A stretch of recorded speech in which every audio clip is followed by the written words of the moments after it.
Assalamualaikum warahmatullahi wabarakatuh. Salam sejahtera untuk kita semua. Yang terhormat Kepala Lembaga Pemasyarakatan Perempuan kelas 2A Martapura, dan yang saya hormati seluruh pegawai dan warga binaan Pemasyarakatan Lembaga Pemasyarakatan Perempuan kelas 2A Martapura yang berbahagia.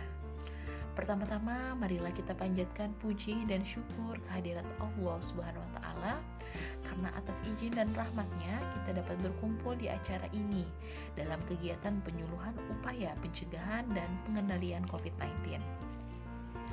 Mungkin di antara kita masih ada yang belum mengenal apa itu COVID-19.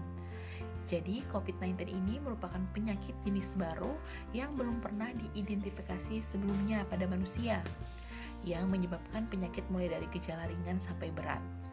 Sudah setahun lebih sejak kasus pertama dari COVID-19 tercatat di Indonesia, total kasus dari penyakit yang disebabkan oleh virus corona ini sudah lebih dari 1 juta dengan jumlah yang meninggal sebanyak 35.000 orang. Dengan tingginya angka sebaran yang ada, tentu setiap orang harus berusaha yang terbaik untuk mencegah tidak terjadi COVID-19. Tanda dan gejala umum infeksi COVID-19 antara lain gejala gangguan pernapasan akut seperti demam, batuk, dan sesak napas. Masa inkubasi rata-rata 5-6 hari dengan masa inkubasi terpanjang 14 hari.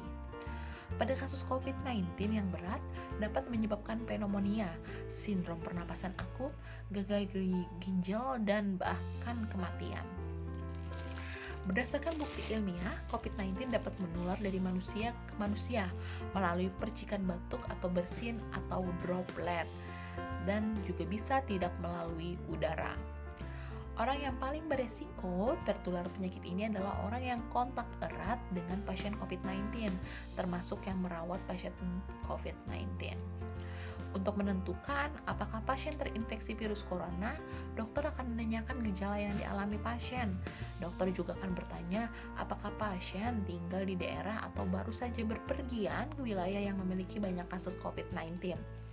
Serta apakah pasien kontak dengan penderita atau orang yang diduga terinfeksi virus corona yang sebelum gejala muncul. Selanjutnya, guna memastikan diagnosis, dokter akan melanjutkan beberapa pemeriksaan. Yang pertama, rapid test untuk mendeteksi antibodi yang diproduksi oleh tubuh dalam melawan virus corona. Rapid test antigen untuk mendeteksi antigen, yaitu protein yang ada di bagian terluar virus. Kemudian ada swab test untuk mendeteksi virus corona di dalam lapisan hidung. Kemudian ada CT scan atau ronsen dada untuk mendeteksi infiltrat atau cairan di paru-paru. Dan tentunya ada tes darah lengkap untuk memeriksa kadar sel darah putih dan si reaktif protein. Adapun pencegahan-pencegahan yang bisa dilakukan agar kita terhindar dari COVID-19. Yang pertama, vaksinasi. Vaksinasi merupakan cara terbaik untuk mencegah COVID-19. Namun, Anda juga tetap harus menghindari faktor-faktor yang bisa menyebabkan Anda terinfeksi virus corona. Yang kedua, terapkan physical distancing, yaitu menjaga jarak minimal 1 meter dari orang lain. Dan jangan dulu keluar kecuali ada keperluan mendesak. Yang ketiga, gunakan masker saat beraktivitas di tempat umum atau keramaian, termasuk saat pergi berbelanja bahan makanan atau mengikuti ibadah pada saat hari raya, atau bagi orang Islam ketika sholat Jumat di masjid. Yang keempat, rutin mencuci tangan dengan air dan sabun atau hand sanitizer yang mengandung alkohol minimal 60%, terutama setelah beraktivitas di luar rumah atau di tempat umum. Yang kelima, jangan menyentuh mata, mulut, dan hidung sebelum mencuci tangan. Keenam, tingkatkan daya tahan tubuh dengan menjalani pola hidup sehat, seperti mengkonsumsi makanan bergizi, berolahraga secara rutin, beristirahat yang cukup, dan mencegah stres. Yang ketujuh, hindari kontak dengan penderita COVID-19, orang yang dicurigai positif terinfeksi virus corona, atau orang yang sedang sakit demam, batuk, ataupun pilek. Yang kedelapan, tutup mulut dan hidung dengan tisu saat batuk atau bersin, kemudian buang tisu ke tempat sampah.